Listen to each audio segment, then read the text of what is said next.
சரி, யார் அந்த சைட் அடிக்கிற பையன்? சொல்லு, அவனை பத்தி சொல்லு. ஃப்ளோல சும்மா சொன்னதை பிடிச்சுக்கிட்டாரு. இப்ப என்ன பண்றது? ஏய் ப்ளீஸ் ஹெல்ப் கரோ ஏ. எனக்கு பிடிச்ச ஹீரோ பத்தி கூட தான் பேசுவோம். எனக்கு பிடிச்ச ஹீரோட சைட் அடிக்க மாட்டோமா என்ன?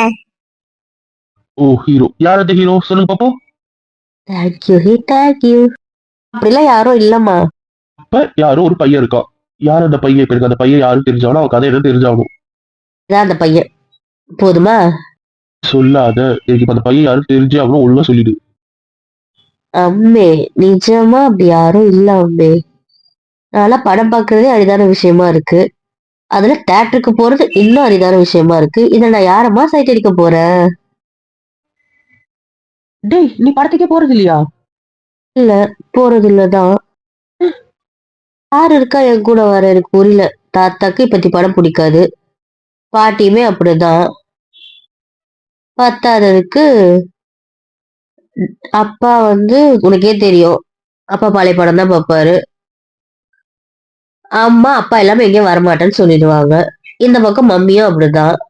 டேடி ஒரு ஃப்ரெண்ட்ஸோட பார்ப்பாரு. வேற யார் கூட போவேன் நானு? மாமா கூப்பிட்டா மாமா வருவாரு. ஆனா மாமா கூப்பிட்டா மாமா மட்டுமா என் கூட வருவாரு? அது செட் ஆகாது. அதனால போக மாட்டேன். இதை விட்டா வேற யார் இருக்கா? அவ்வளவுதான். அதான் கூட ரவுடிங்க இருக்காளுங்களே. பிரகதி எந்த படம் வந்தாலும் ஃபர்ஸ்ட் அவங்க ஆள் கூட பாத்துருவா. அவ ஒன்ஸ் படம் பார்த்துட்டா திருப்பி பார்க்க மாட்டா. அதே மாதிரி லாவண்யா அவங்க ஃபேமிலியோட போவா. அவங்க ஃபேமிலி போகும்போது அது எப்ப பார்த்தாலும் எனக்கு கூப்பிட்டுட்டே தான் இருக்கும். எனக்கு தான் விருப்பம் இல்லை. அதனால நான் அவ கூட போய் படம் பார்க்க மாட்டேன். திருப்பி அவன் என் கூட படம் பார்க்கறேன் வா நம்ம போலாம் கூட்டு போறேன்னு தான் சொல்லுவா. நீ நானும் போலாம் அப்படின்னுட்டு. ஆனா 2 கேர்ள்ஸ், அது எனக்கு பிடிக்காது. மத்த ஃப்ரெண்ட்ஸோ